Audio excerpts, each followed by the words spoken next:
প্রত্যেকটা কম্পিটিটিভ এক্সামের জন্য কিন্তু এই ধরনের কোশ্চেনগুলো পড়ে। এই ধরনের কোশ্চেনগুলোকে কোথায় কোথায় পড়ে? আরআরবি, ডাব্লিউবিপি, ডাব্লিউবি টেটের জন্য। এখানে বলে দেওয়া আছে কত 10 জন শ্রমিক একটি কাজ করে 8 দিনে, তাহলে কতজন শ্রমিক ওই কাজটি অর্ধেক দিনে শেষ করে।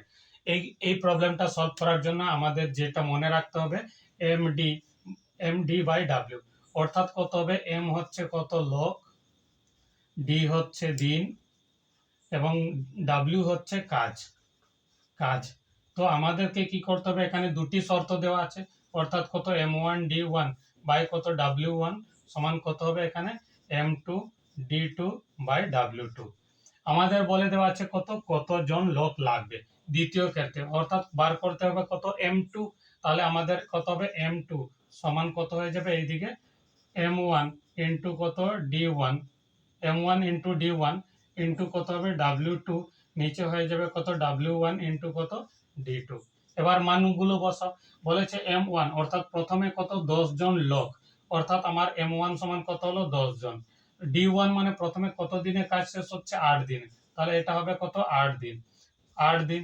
এবং কত হচ্ছে? কাজ কত বলে দেওয়া আছে? কাজ দ্বিতীয় কাজ অংশ বলে আছে ওই কাজ মানে আগে যে কাজটা হতো ওই কাজটা। তাহলে আগের যে কাজটা হতো কত? W1 সমান কত? 1 অংশ। পরের যে কাজ হতো সেটাও হচ্ছে 1 অংশ। এখানে কাজের কোনো পরিবর্তন হয়নি, তাহলে 1 অংশ হবে। এবং এখানে কত? D2 বলতে কত? অর্ধেক দিনে কাজটা শেষ হবে, অর্থাৎ আগে কত?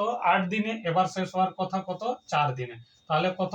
M2 লোক কত লাগবে, অর্থাৎ কত? পরের ক্ষেত্রে লোক সংখ্যা কত হবে? তাহলে 4 দুগুণে কত? 8, তাহলে 10 দুগুণে কত? 20। তাহলে এখানে কত হবে? উত্তর 20 জন। অর্থাৎ কত? যে 20 জন শ্রমিক ওই কাজটি অর্ধেক দিনে শেষ করতে পারে। তাহলে আমাদের অ্যান্সার হবে কত? Option A, 20 John.